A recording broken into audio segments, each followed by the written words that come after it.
ಏನು ಕಳೆದ ಹಲವಾರು ತಿಂಗಳುಗಳಿಂದ ಧರ್ಮಸ್ಥಳ ಶ್ರೀ ಕ್ಷೇತ್ರ ಹಾಗೂ ಹೆಗ್ಗಡೆಯವರ ಕುಟುಂಬದ ವಿರುದ್ಧ ಒಂದು ಷಡ್ಯಂತ್ರ ನಡೀತಾ ಬರ್ತಾ ಇದೆ. ಅದೆಲ್ಲವೂ ಕೂಡ ಈಗ SIT ತನಿಖೆ ಹಾಗೂ ಮಾಧ್ಯಮದಲ್ಲಿ ಬಿತ್ತರವಾಗ್ತಾ ಇರೋಂಥ ವರದಿಗಳು ನೋಡ್ತಾ ಇದ್ದರೆ ಭಾಳ ಒಂದು ಷಡ್ಯಂತ್ರ ನಡೆದಿರೋವಂಥದ್ದು ಕಾಣ್ಬರ್ತಾ ಇದೆ. ಹೀಗಾಗಿ ನಿನ್ನೆ ಒಬ್ಬರು ಅರೆಸ್ಟ್ ಕೂಡ ಆಗಿದೆ.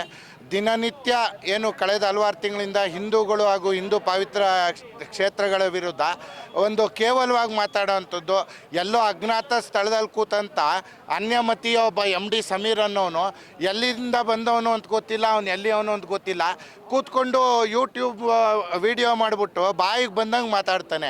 ಅದಕ್ಕೆ ಒಂದಷ್ಟು ಜನ ಈಗ ಕೇರಳದಿಂದ ಜನಾರ್ದನ್ ರೆಡ್ಡಿ ಅವ್ರು ಹೇಳಿರೋಂಗೆ ಶಶಿಕಾಂತ್ ಸೆಂದಿಲ್ ಅನ್ನೋರು ಇದಕ್ಕೆಲ್ಲ ಕುಮ್ಮಕ್ಕೆ ನೀಡಿರೋದು ಅಂತ.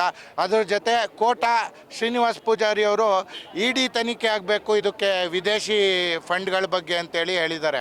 ನೋಡ್ತಾ ಇದ್ದರೆ ಇದು ಮೇಲ್ನೋಟಕ್ಕೇ ಭಾಳ ಒಂದು ದೊಡ್ಡ ಷಡ್ಯಂತ್ರ ಹಿಂದೂ ಧರ್ಮದ ವಿರುದ್ಧ ಮಾಡ್ತಾ ಇರೋಂಗೆ ಕಾಣ್ತಾ ಇದೆ.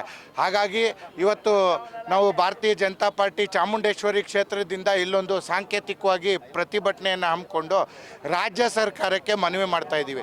ರಾಜ್ಯ ಸರ್ಕಾರದಲ್ಲಿ ಒಂದು ಸರ್ಕಾರ ಇದೆಯಾ ಅನ್ನೋದೇ ಒಂದು ರೀತಿ ನಮಗೆ ಅನುಮಾನ ಮೂಡ್ತಾ ಇದೆ. ಗೃಹ ಮಂತ್ರಿಗಳು ಇದಕ್ಕೆ ಉತ್ತರ ಕೊಡಬೇಕು. ಪ್ರತಿನಿತ್ಯ ಯಾವುದೇ ಸಾಕ್ಷಿ ಇಲ್ಲದೆ ಆರೋಪ ಮಾಡ್ತಾಯಿದ್ರು. ತಾವು ಹೇಗೆ ಸುಮ್ಮನೆ ಕೂತಿದ್ದೀರಿ ಅನ್ನೋದು ನಿಜವಾಗ್ಲೂ ಪ್ರಶ್ನೆ. ತಾವೇನಾದ್ರು ನಿದ್ದೆ ಮಾಡ್ತಾ ಇದ್ದೀರಾ ಅನ್ನೋದು ಕೂಡ ನಾವು ಯೋಚಿಸ್ತಾ ಇದ್ದೀವಿ. ದಯಮಾಡಿ ಆ ರೀತಿ ನಿದ್ದೆಯಿಂದ ದಯಮಾಡಿ ಎದೊಳೆ ಹಿಂದೂಗಳ ಪವಿತ್ರ ಕ್ಷೇತ್ರಗಳನ್ನ ರಕ್ಷಿಸಿ.